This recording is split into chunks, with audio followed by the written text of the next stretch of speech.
Dans une longue enquête intitulée Son rôle le plus sombre, la descente aux enfers de l'actrice Alison Mack de Smallville à une secte sexuelle, le Hollywood Reporter retrace le parcours qui a conduit la jeune star à rejoindre un mouvement sectaire jusqu'à ce qu'elle en devienne la numéro 2.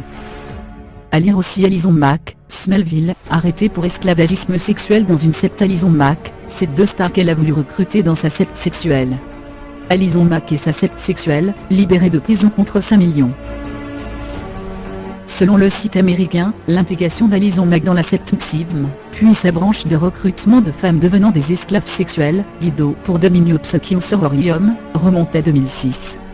À cette époque, l'ancienne interprète de Chloe Sullivan dans la série à succès Smallville, avait simplement assisté à une conférence d'un groupe nommé Jeunesse, sur 2 jours et qui se voulait féministe, à Vancouver, au Canada. Elle y avait fait la rencontre d'un personnage clé, Nancy Salzman, cofondatrice de la secte avec Kate Raniere, arrêtée en mars dernier et visée par plusieurs chefs d'accusation. Le site affirme que c'est bel et bien Kristin Creux, ex-collègue d'Alison Mack, qui l'a introduite dans Xiv. Celle-ci a cependant quitté le mouvement depuis. À la fin du week-end, l'actrice avait visiblement adoré, et a accepté une invitation de Nancy Salzman à New York, pour rencontrer Kate Raniere.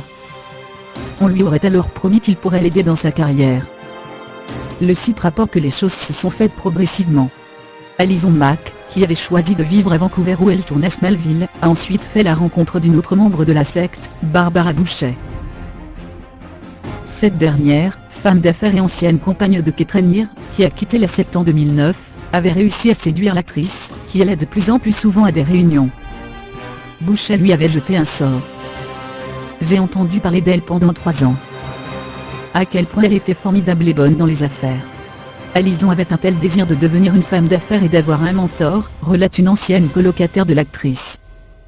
Petit à petit, Alison Mack s'est ensuite rapprochée de Kate Raniere, et a pu découvrir l'organisation pyramidale mise en place. Sous couvert d'être un mouvement New Age, la secte était en réalité organisée selon plusieurs sections proposant des tas de programmes de bien-être, d'estime de soi, de philosophie ou même de cours de comédie pour les plus jeunes. Une manière de faire rentrer de l'argent dans les caisses, et d'afficher une jolie façade.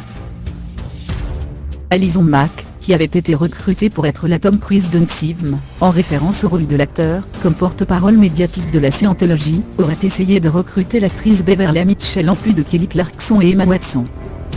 Totalement sous le charme de Raniere, en 2010, elle entretenait alors clairement une relation romantique avec lui, et devenue adepte de ses préceptes, l'actrice a fini par monter rapidement dans la hiérarchie et a mis son argent à contribution, achetant une maison à Clifton Park dans l'état de New York pour en faire une base.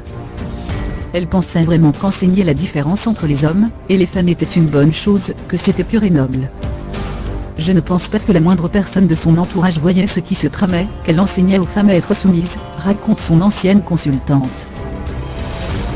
Après les années 2010, alors qu'elle était dans les dernières années de Smallville, et malgré un rôle dans Wilfred, l'actrice a commencé à moins tourner, et donc à avoir encore plus de temps pour la secte.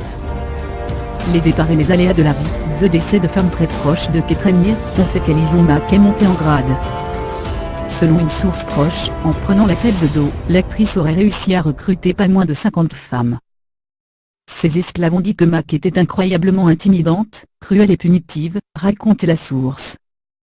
L'actrice faisait même marquer les esclaves de ses initiales, ou de celles de Raniere dans leur chair. Les femmes recrutées pour le plaisir sexuel du leader, qui était apparemment souvent sujet à des problèmes d'érection, étaient contraintes de s'affamer, contraintes de ne consommer que 900 calories ou moins par jour. En outre, il interdisait aux femmes de se raser ou s'épiler. Raniere aurait également convaincu ces femmes, et peut-être aussi Alison Mack par la même occasion, qu'elles étaient connectées à lui grâce à son sperme, et abusaient ainsi d'elles psychologiquement. Après plusieurs plaintes, Alison Mack et Kate Raniere ont tous les deux été arrêtés, et sont en attente de leur procès.